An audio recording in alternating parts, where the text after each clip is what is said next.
Easy Way Car Club's back. This time you don't get James, you don't get Curtis, you get Nick.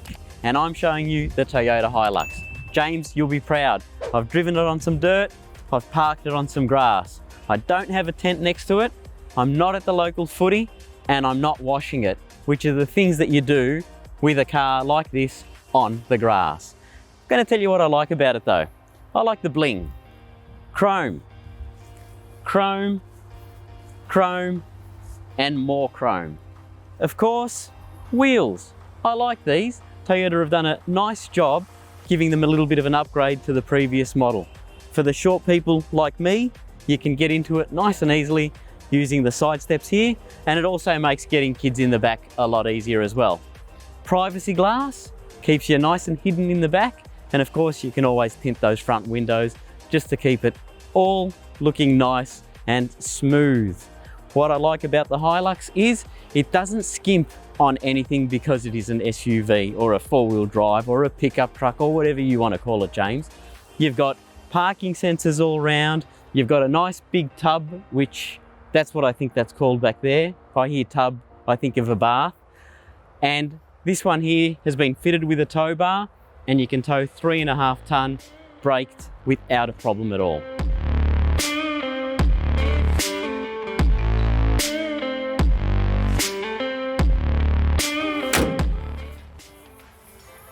Now, I don't know as much about four-wheel drives as James, but I do often hear him saying one thing, and that is ground clearance. Now, as you can see, we've parked this on some grass, which I'm pretty proud of. It is on a bit of an angle, and it is up nice and high.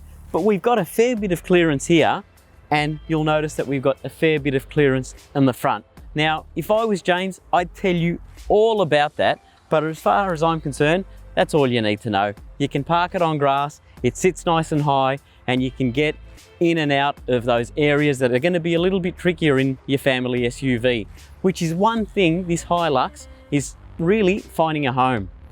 It's taking the place of a lot of SUVs on the road. And as a driver of an SUV, every now and then, I think to myself that a car like this can be just as practical. You've got a little bit more width in the back for kids. You've got plenty of space to stow your bikes, your jet skis, your camping gear, and away you go. But let's see what it's like on the inside.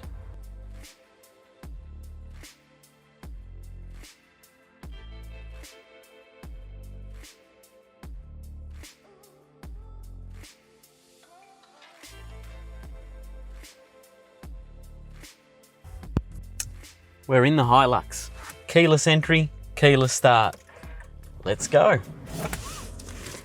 The good folk at Werribee Toyota were nice enough to give us a loan of their demo. This one's only done a couple of 100 kilometres, and we promise that we won't break it, even though they do say the HiLux is unbreakable.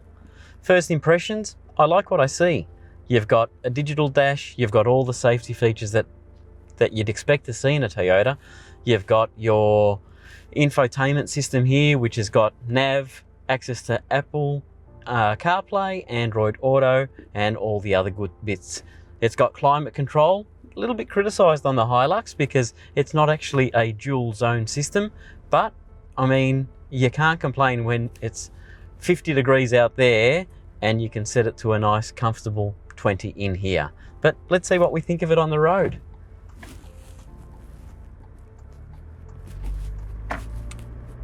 Nice and smooth, nice and quiet, and from my very little experience in four-wheel driving, I'm quite impressed at the way it's handling a dirt road. I can't hear too much in the way of road noise on the gravel, which has got to be a good thing, I'd imagine, for those four-wheel drivers out there amongst us. And one thing that I have noticed is the fact that it does ride very smooth. We're not bouncing around like I'd expect to bounce around. It's hitting some bumps here, and it's weathering them quite nicely as well. So all in all, I think so far it does pass the test, and it would make a great alternative to an SUV. But let's see what we think of it on the bitumen. So even under moderate throttle, it's got pretty good performance, and we're getting up to speed. The noise, not too bad, and again, a very comfortable ride. On the bitumen, of course, road noise is a little bit different, but nothing terrible. I think you'd be able to get away with doing many, many miles of driving in a car like this on the open road, or even just putting in traffic to and from work for your daily commute. I like the way Toyota have given us not just the digital dash, but they've integrated some of their other really smart features into this car. So it'll notice that we're going past the sign that says it's a 60km/h zone. It spots that sign and it tells me that I need to be traveling at 60. If I exceed that speed, then it'll give me a bit of a warning and a reminder to let me know that I probably should slow down. That'll do a fair bit to your hip pocket when it saves you from having to pay for the policeman's ball. Being a dual cab ute, its purpose would have really been to get people to and from the workplace. So I'd imagine that one of the things that they had in mind when they designed this does need to be a little bit bigger than your family SUV for a couple of tradies that are sitting in the back that need to share a ride to the work site. And there's definitely a lot of room for them in the back. A lot more comfortable than what you'd get in a smaller SUV that you'd normally see running around to and from the shops. And speaking of running around to and from the shops, we're caught in what would typically be some school traffic here. And one thing I did make an effort to observe was what the fuel economy on this thing would be like.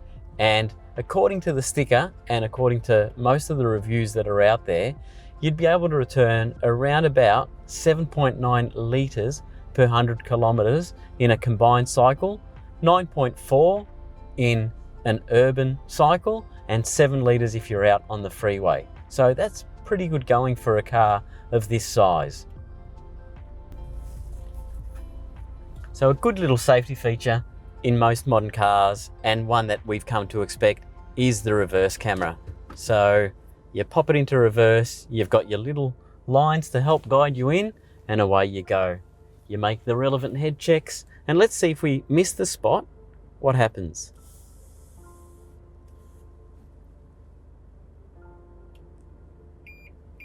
Well, there you go. That makes it pretty obvious that we don't want to keep going in that direction, because we don't want to be leaving a note for the person that we've parked next to. But in the HiLux, getting it into the spot is really not too much trouble at all. And there you go, the HiLux SR5. That's what we think of it, and we love it. James, sorry you weren't part of it, and sorry if the review wasn't quite as HiLuxy as you would have liked, but we don't have the budget to break this one. Thank you for watching.